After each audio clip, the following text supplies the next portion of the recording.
ఇప్పుడు మీరే చెప్పండి అత్తయ్య, లవ్లీ చేసిన అంత పెద్ద తప్పుని దాచాల్సిన అవసరం ఏముంది?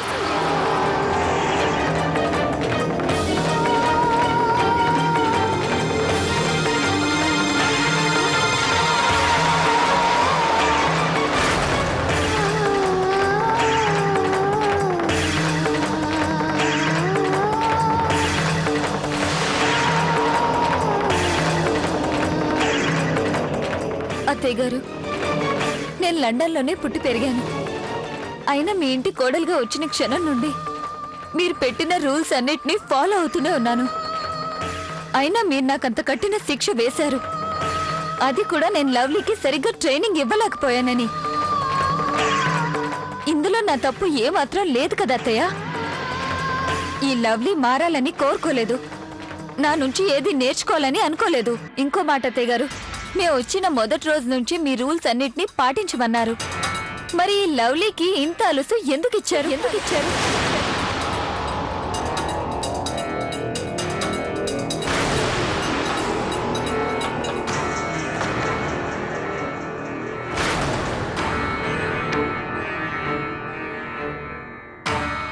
ఏమండి, మీరు అందరూ ఎందుకు అత్తయ్య గారిని అలా ప్రశ్నిస్తున్నారు? ఇంతకు ముందెప్పుడు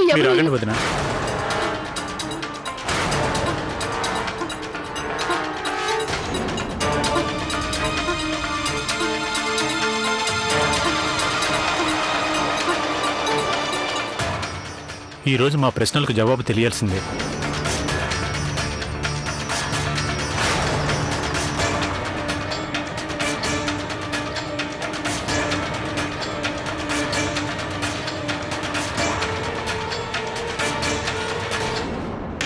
మీ అందరి దగ్గర ఇంత పెద్ద విషయాన్ని దాచి మేము చాలా పెద్ద తప్పు చేశాం.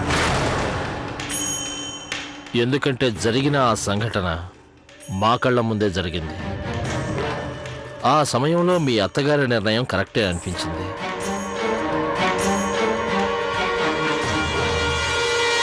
ఎందుకంటే ఇందులో మీ అత్తగారి దోషం ఏమీ లేదు. ఆ సమయంలో ఆ నిర్ణయం తీసుకోక తప్పలేదు తనకి. కానీ మావయ్య గారు, మీరు మీ కోడళ్ళని కన్న కూతుళ్ళా చూసుకున్నారు. అలాంటి మీరు మా వద్ద విషయం ఎలా దాచారు? మేమేనాడు మీ నుంచి ఇది ఊహించలేదు.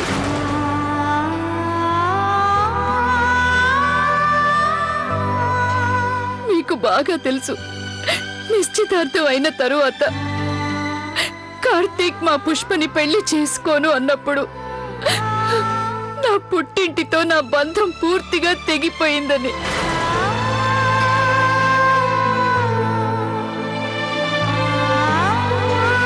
ఇప్పుడు కూడా నేను మా వాళ్ళకి పరాయిగానే ఉంటున్నాను.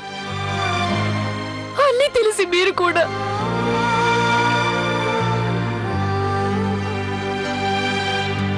అక్కలందరూ కలిసి అత్తగారి మీద ప్రశ్నల వర్షం కురిపిస్తున్నారు.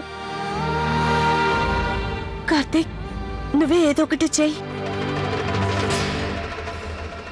వదిన ప్లీజ్, అసలు విషయం తెలుసుకోకుండా ఒక అభిప్రాయానికి రావడం మంచిది కాదు. ఇక్కడ ఏదైతే జరిగిందో ఆ జరిగిన తప్పంతా నాది, లవ్లీదే.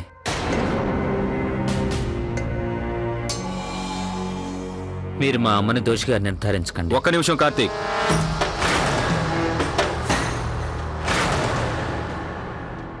మధ్యలో నువ్వు మాట్లాడకు.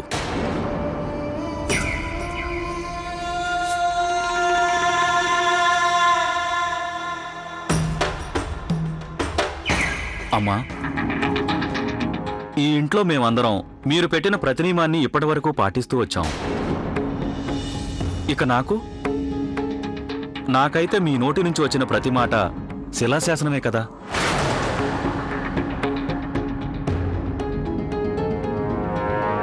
ఈరోజు గౌరీ అడిగిన ప్రతి ప్రశ్నకి జవాబు నాకు కూడా కావాలి.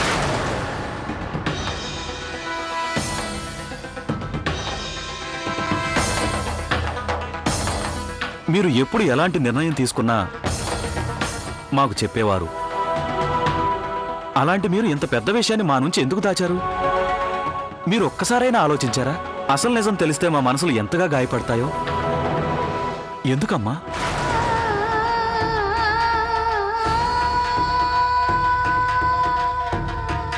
నేను ఈ రోజు వరకు అమ్మగారి ముందు నోరు తెరవలేదు. కానీ ఈరోజు అమ్మ మౌనం వల్ల ఇందులో ఆవిడది కూడా కొంత తప్పు ఉందని తెలుస్తుంది.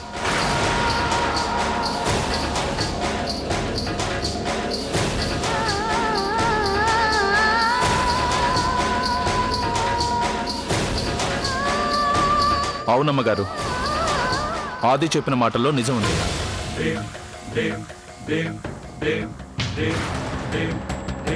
ఈరోజు ఇక్కడ జరిగింది విన్నది చూశాక కార్తీక్, లవ్లీ తప్ప మేమందరం కూడా మీ చెప్పు చేతల్లో ఆడే తోలుబొమ్మలం అనిపిస్తుంది. మీరు ఎలా చెబితే మేము అలా నడుచుకుంటూ ఉన్నాం.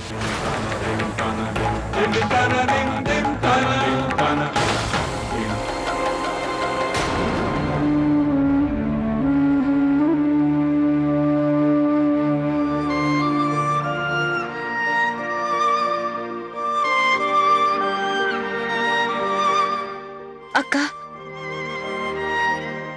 ఈ ఇంట్లో జరిగిన సంఘటనలన్నిటికీ కేవలం నేనే కారణం. వీటిలో అత్తగారి పొరపాటు ఏమాత్రం లేదు. లవ్లీ, ఇప్పుడు నువ్వు మాట్లాడకపోవడమే మంచిది. ఎందుకంటే ఈ స్థితికి కారణం నువ్వే. నేను చెప్పేదొక్కటే, నువ్వు ఆ పరిస్థితులను అనుకూలంగా చేసుకుని ఈ ఇంట్లోకి అడుగు పెట్టావు. నిజమే, ఒప్పుకుంటాను. నేను చాలా అబద్ధాలు చెప్పాను. కానీ కార్తీక్ మీద ఉన్న ప్రేమ మాత్రం ఎప్పుడూ నిజమే. తన ప్రేమ పొందేందుకు నేనేం చేయడానికైనా సిద్ధపడ్డాను. తన కోసం చావడానికైనా సిద్ధపడ్డాను. నేను చెప్పానుగా, నీ మాటలు వినటం మాకిష్టం లేదని. మేం వినాలనుకునేది అత్తయ్య గారి మాటలు మాత్రమే. మేమందరం వారి జవాబు కోసమే ఎదురు చూస్తున్నాం.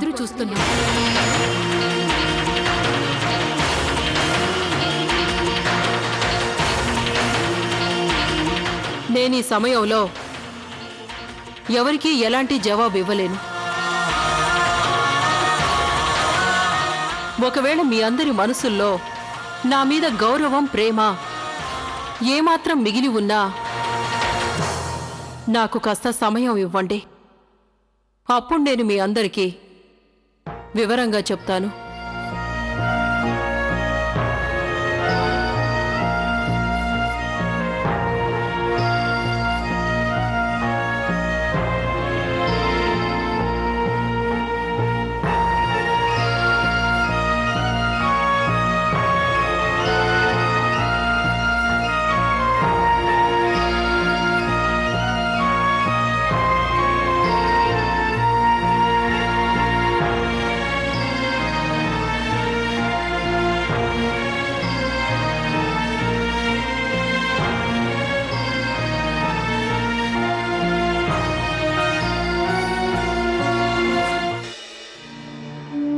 నాకెంత ఆలోచించినా అర్థం కావటం లేదు. అత్తయ్య గారు మనల్ని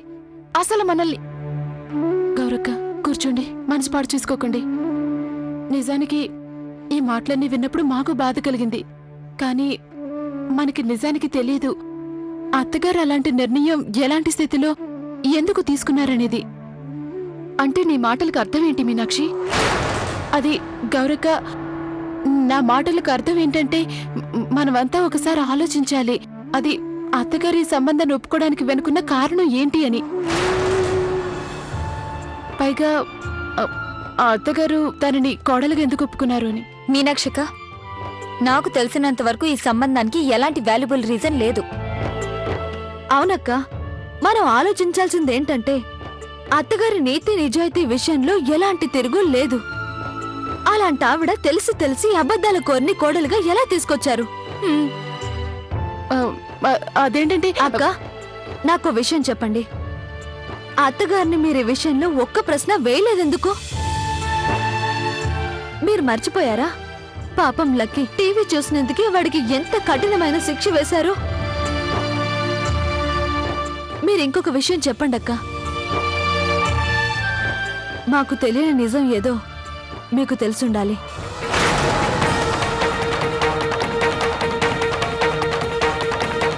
నిజం చెప్పండి మీనాక్షక్క.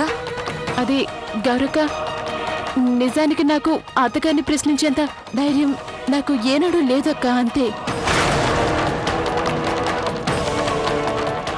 నేను నా మనసులోని మాట చెప్తున్నాను. ఎప్పటి వరకైతే నాకు నిజం తెలీదో, అదే ఇప్పుడు జరిగిన దీని వెనుక అసలు నిజమేంటో తెలిసే వరకు నేను ఎలాంటి అభిప్రాయానికి రాలేను.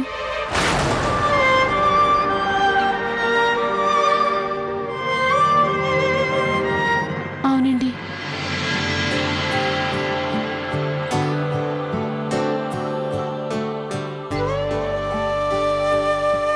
ఈరోజు మొదటిసారిగా నాకు చాలా బాధగా ఉంది. ఇంతవరకు జరిగిన ప్రతి సంఘటన కూడా నా పిల్ల చేష్టల వల్లే అనిపిస్తుంది. నేను కల్లో కూడా ఊహించలేదు నేను చేసిన ఈ స్టూపిడ్ పని వల్ల అత్తగారికి అక్కయ్యలకి మధ్య ఇంత గొడవ జరుగుతుందని. పైగా అత్తయ్య గారికి తన కోడళ్ళు కొడుకుల ప్రశ్నల ముందు నిలబడవలసి వస్తుందని. లవ్లీ, ఇలారా, నా పక్కన కూర్చో.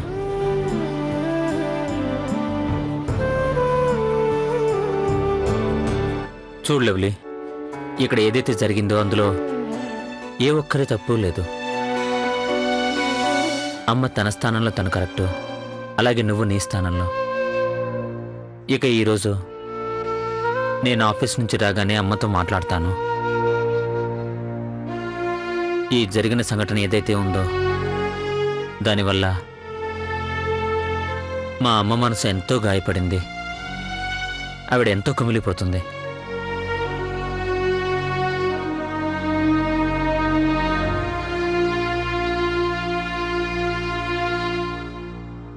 లవ్లీ, ప్రస్తుతానికి నువ్వు వదినల నుంచి దూరంగా ఉండు. ఎందుకంటే ఈరోజు జరిగిన సంఘటన వల్ల నాకు తెలిసి వాళ్ళెవరూ నీ మాటకు విలువనివ్వరు.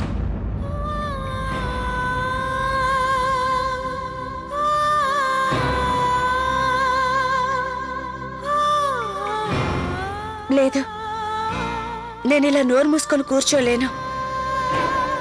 అత్తయ్య గారికి అక్కయ్యలకి మధ్య ఏర్పడిన అపోహలన్నిటినీ నేను ఎలాగైనా దూరం చేయాలి.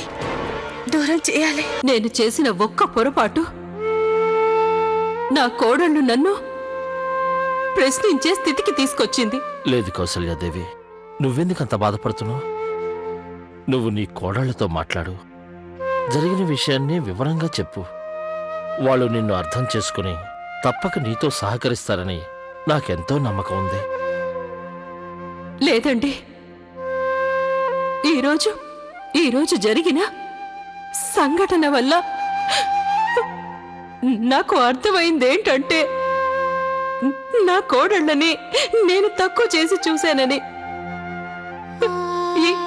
ఈ లవ్లీ కారణంగా మన ఇంట్లోని అందరి మనసులు గాయపడ్డాయి. ఇది నేనేనాడు ఊహించలేదండి. ఈ అమ్మాయి అడుగు మన ఇంట్లో పెట్టగానే మన ఇంట్లో కష్టాల శని ప్రవేశిస్తుందని. అయినా కానీ నాకు బాగా బాధ కలిగించిన విషయం, నా జీవితంలో మొదటిసారి మన కోడళ్ళు మన కొడుకులు నన్ను ప్రశ్నించారు. ఊరుకో కౌసల్య, అలా ఏడవకు. నువ్వు ఏడవద్దన్నాగా. నేను నీ కళ్ళల్లో నీళ్ళని చూసి తట్టుకోలేను. ధైర్యంగా ఉండు, ప్రశాంతంగా ఉండు. అలాగే నా మాటను శ్రద్ధగా విను.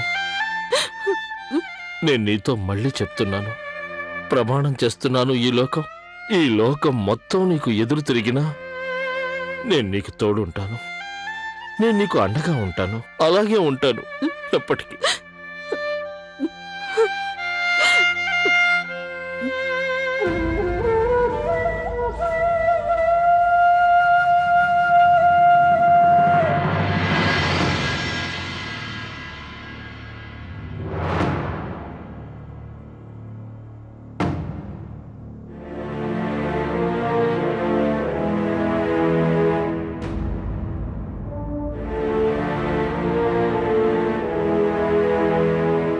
లక్కీ, నువ్వు చెప్పు. E for E for equal. Spelling Roy.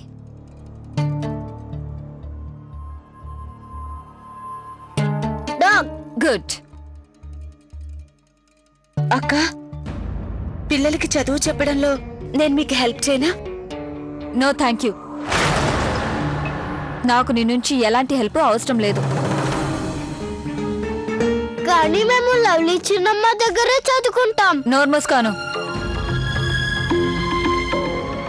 అన్ను, ప్రియా చిన్నమ్మ, మీనా పెద్దమ్మ చదివిస్తున్నారు కదా నిన్ను, వాళ్లే చదివిస్తారు. టీచర్ ఇచ్చిన హోంవర్క్ ఇదే కదా?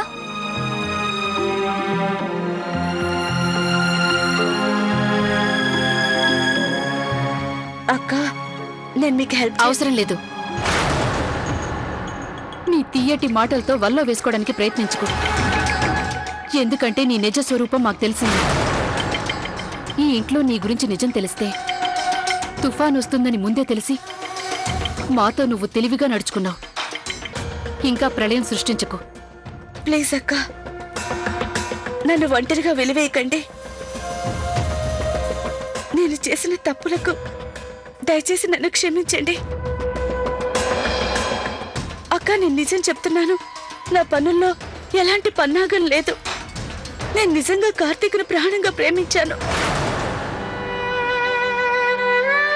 అప్పుడు నాకు తెలియదు, తనతో జీవితాన్ని పంచుకోవాలంటే ఇన్ని కష్టాలు ఎదుర్కోవాల్సి వస్తుందని. ఇప్పుడు ఈ మాటల వల్ల ఎలాంటి లాభం లేదు. సరే అక్క, మీకు కోపం వస్తే నా మీద కోప్పడండి. దీనిలో అత్తయ్య గారి తప్పు ఏమాత్రం లేదు.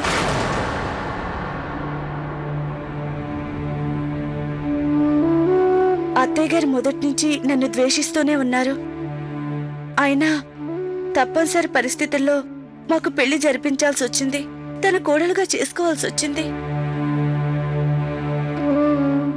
లవ్లీ, మాకు తెలుసు అత్తయ్య గారు మాతో కఠినంగా ఉన్నారు. కాని ఇది ఆవిడికి నీ గురించి ఏమాత్రం తెలియదంటే మేం ఒప్పుకోటానికి అంగీకరించాం. ఆవిడ తన నియమ నిబంధనల్ని నీకోసం సడలిస్తుంటే మేమస్సలు సహించలేం. వాటిపై మాకు గౌరవం ఉంది. అయినా కూడా మేమేం చెయ్యాలో ఏం చెప్పాలో అన్నది నీ నుంచి తెలుసుకోవాల్సిన అవసరం మాకు లేదు. ఈ గొడవ మాకు అత్తయ్య గారికి మధ్య మేమే పరిష్కరించుకుంటాం. మీనాక్షి, పిల్లల్ని తీసుకుని లోపలికెళ్ళు. ఎందుకో నాకు ఎక్కువసేపు ఇక్కడ ఉండటం మంచిది కాదనిపిస్తోంది.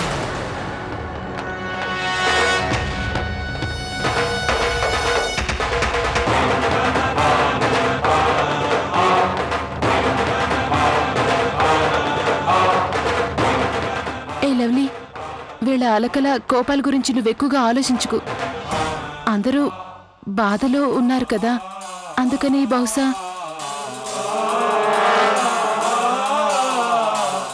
మీనాక్షి, అక్క వస్తున్నా. లవ్లీ, నేనిక వెళ్ళక తప్పదు, లేదంటే నాపై ప్రశ్నల వర్షం కురుస్తుంది.